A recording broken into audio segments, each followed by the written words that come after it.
మహారాష్ట్రలోని అటల్ బ్రిడ్జ్ పై గత కొద్ది రోజులుగా ఆత్మహత్య యత్నానికి సంబంధించిన కేసులు ఎక్కువగా నమోదవుతున్నాయి. తాజాగా మరోసారి అలాంటి ఘటన చోటు చేసుకుంది.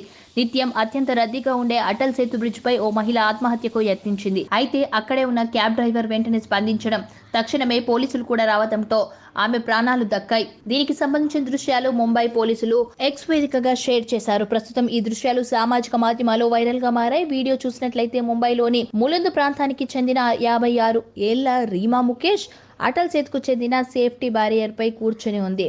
తొలుత ఆమె సముద్రంలోనికి ఏవో వస్తువులను విసిరేసింది. ఆ తర్వాత ఆమె కూడా అందులోకి దూకబోయింది. అయితే దానిని పసిగట్టిన క్యాబ్ డ్రైవర్ వెంటనే అప్రమత్తమై ఆమె జుట్టు చేతుని గట్టిగా పట్టుకున్నాడు. దగ్గరలోనే పెట్రోలింగ్ చేస్తోన్న పోలీసులు ఈ ఘటనను గమనించి తక్షణమే అక్కడికి చేరుకుని ఆమెను రక్షించారు. క్యాబ్ డ్రైవర్ చాకచక్యం, పోలీస్ అధికారుల తక్షణ స్పందనతో ఆమె ప్రాణాలు నిలిచాయి. ఈ వీడియోను షేర్ చేసిన ముంబై పోలీసుల విభాగం ఎంతో విలువైన జీవితానికి ఇలాంటి చర్యలతో ముగింపు పలకొద్దని అభ్యర్థించింది. అక్కడ గత నెలలో కూడా ఇదే తరహా ఘటన జరిగింది. అటల్ సేతు బ్రిడ్జ్ పై కారు ఆపిన ఓ టేకి ఆ తర్వాత నడుచుకుంటూ వెళ్లి వంతెన రైలింగ్ పైకి ఎక్కి ఒక్కసారిగా సముద్రంలోకి దూకేశాడు. అతడు తీవ్ర ఆర్థిక ఇబ్బందులతో బాధపడుతున్నాడని, అందువల్లే ఈ చర్యలకు పాల్పడి ఉండొచ్చని అప్పట్లో వార్తలు వచ్చాయి. అయితే తాజా ఘటనలో మహిళ ఆత్మహత్యకి పాల్పడడానికి కారణాలు చేయాల్సి ఉంది.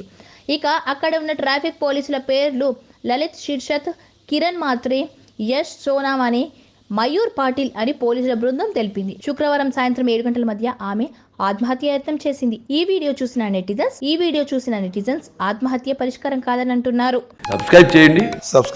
Please do subscribe to. Please like, share and subscribe to top Telugu TV. Top Telugu TV.